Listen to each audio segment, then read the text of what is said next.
Bonjour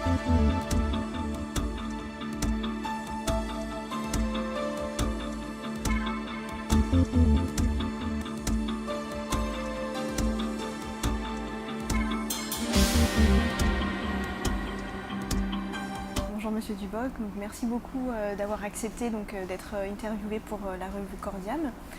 Donc, en fait, ce qui nous intéresse, c'est plus par rapport aux jeunes cardiologues qui ne connaissent pas beaucoup finalement les cardiomyopathies, notamment qui s'intègrent dans les maladies génétiques.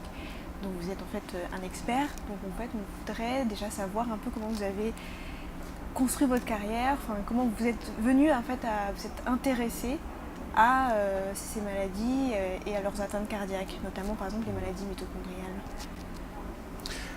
Merci Caroline d'avoir m'interviewé, je suis très sensible. C'est le hasard et c'était aussi au départ, vous savez, j'étais un jeune cardiologue et en fait j'avais été très impressionné par la mort de patients assez jeunes atteints de dysfonction ventriculaire gauche primitive. C'était ceux qu'on mettait au fond dans les services et dans les chambres terminales parce que c'était des trucs assez dramatiques. Il n'y avait pas les IEC à l'époque, il n'y avait pas tout ça, mais c'était vraiment les choses, autant pour le reste, on pouvait opérer la mitrale, faire des pontages, ça commençait, enfin, ce genre de choses, on avait l'impression d'être actif, mais là, pour les cardiomyopathies, c'était un champ qui paraissait ouvert et pour lequel il n'y avait rien de spécifique. Alors le problème, c'était comment aborder ça. Et il y a eu une sorte de révélateur, un article. Alors à l'époque, c'est dans le New England, mais puis on publiait des cas cliniques, ça se faisait encore, ça se fait plus maintenant. Et ce cas clinique, c'était A First Treatable Cause of Cardiomyopathy, c'était le déficit en carnitine. Depuis, ces choses ont bien changé et je me suis dit, pourquoi pas aborder le problème des maladies primitives du myocarde par l'intermédiaire du muscle squelettique qui commençait à être plus débrouillé sur le plan physiopathologique, moléculaire, alors que le cœur était bien loin derrière. Et c'est pour ça que je suis allé voir un directeur d'unité INSERM qui s'appelait Michel Fardot, qui était le grand spécialiste du muscle squelettique, et je lui ai dit voilà, je veux m'intéresser aux cardiomyopathies par le muscle squelettique. Et c'est comme ça que ça a commencé, et après ça a dévié sur les atteintes cardiaques des maladies musculaires, qui ont des spécificités aussi. Mais le départ, c'était essayer de comprendre les cardiomyopathies en analysant le muscle squelettique de patients atteints de cardiomyopathie. C'est une idée comme ça. Bon, d'autres l'avaient eu avant, hein, mais peut-être que je l'ai poussé un petit peu plus loin que les autres. Voilà le point de départ. Alors ce qui est très intéressant, c'est que je trouve qu'on a pu, depuis, montrer que par le muscle squelettique, on arrivait à comprendre la physiopathologie de maladies qu'on croyait purement cardiaques. Depuis la dysfonction ventriculaire gauche jusqu'à la mort subite. Puisque maintenant, dans le cadre des morts subites, vous connaissez tous les laminopathies ou les desminopathies. Et si on est arrivé à ces diagnostics en cardiologie, c'est par les travaux qu'on a menés au départ sur le muscle squelettique. Avec Katie Schwartz et son équipe, on a pu caractériser les mécanismes moléculaires de cette maladie qui était au départ musculaire et qui maintenant appartient au registre des cardiologues, puisqu'il y a des formes qui sont purement cardiaques. Et là, on retrouve exactement la même chose dans les mitochondriopathies, qui sont des maladies génétiques du métabolisme énergétique des mitochondries. Et on voit bien que dans les maladies myocardiques, il y a des dysfonctions peut-être acquises du métabolisme mitochondrial et que des thérapeutiques nouvelles, basées sur ce que l'on connaît des mitochondriopathies, sont en train d'émerger aussi dans le domaine cardiologique. D'accord. Merci beaucoup. C'était un peu long. Non, c'était très clair. Et alors, d'après vous, pourquoi est-ce que les jeunes cardiologues, justement, ne connaissent pas beaucoup ces cardiomyopathies ?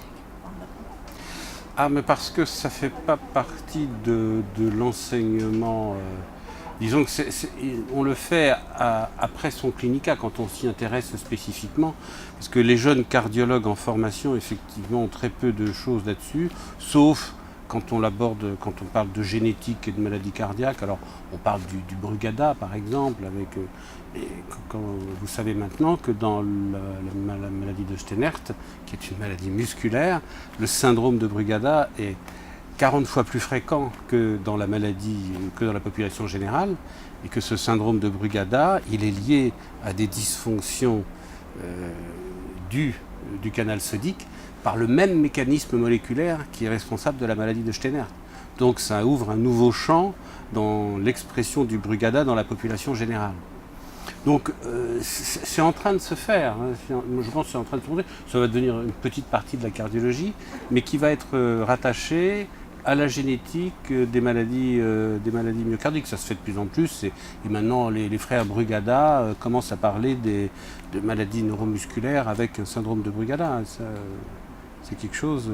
Alors maintenant, je pense que c'est quand même une petite part de la cardiologie, et que il y a plus les coronaires, c'est plus important, l'insuffisance cardiaque, c'est plus important, et puis il y a un soutien logistique considérable des industriels qu'il n'y a pas encore dans le domaine des maladies musculaires, sauf qu'il y a une niche qui a été ouverte avec le développement des molécules dans les maladies orphelines, qui représentent pour les industriels des motivations inespérées, avec une manne financière assez importante, puisqu'il y a un budget non négligeable qui est consacré au développement de ces médicaments, et aussi l'assurance maladie commence à les rembourser assez cher pour des petites quantités d'effets parfois, mais sur ces mécanismes moléculaires un petit peu confidentiels. Très bien. Alors, il est très probable qu'on passe parfois à côté du diagnostic de ces maladies. Est-ce que vous auriez des conseils à nous donner, des choses qui devraient nous faire tilter, que c'est pas juste une cardiopathie hypertrophique ou une insuffisance cardiaque? Alors, tout d'abord, c'est vrai, c'est très important de ne pas passer à côté, mais disons qu'il ne faut pas non plus trop se culpabiliser. C'est important si ça a des conséquences pratiques importantes pour certains patients ou des membres de leur famille. Il faut bien reconnaître, c'est assez rare. Mais quand ça existe, c'est même très important. Je reprends l'exemple des laminopathies. On a analysé, parce qu'on a un registre important de mort subite à Cochin d'arrêt cardiaque récupéré, de façon rétrospective, on a retrouvé dedans 3 cas de laminopathie. Et quand on a su ça, on est allé vers la famille. Et on retrouvait des histoires. Ah oui, j'ai un oncle qui est rentré dans une voiture, une fois on ne sait pas pourquoi, il est mort. On ne sait pas s'il est mort avant, après. Ah puis il y a un cousin qui a fait une mort subite. Et donc on a déclenché des enquêtes familiales. Et là, on a trouvé la mutation sur 2 cols latéraux. Et ces 2 cols latéraux ont eu des défibrillateurs et ont été choqués de façon appropriée. Donc ça, c'est un diagnostic qu'il ne faut pas méconnaître devant une mort subite, parce que ça a des conséquences très importantes pour la famille.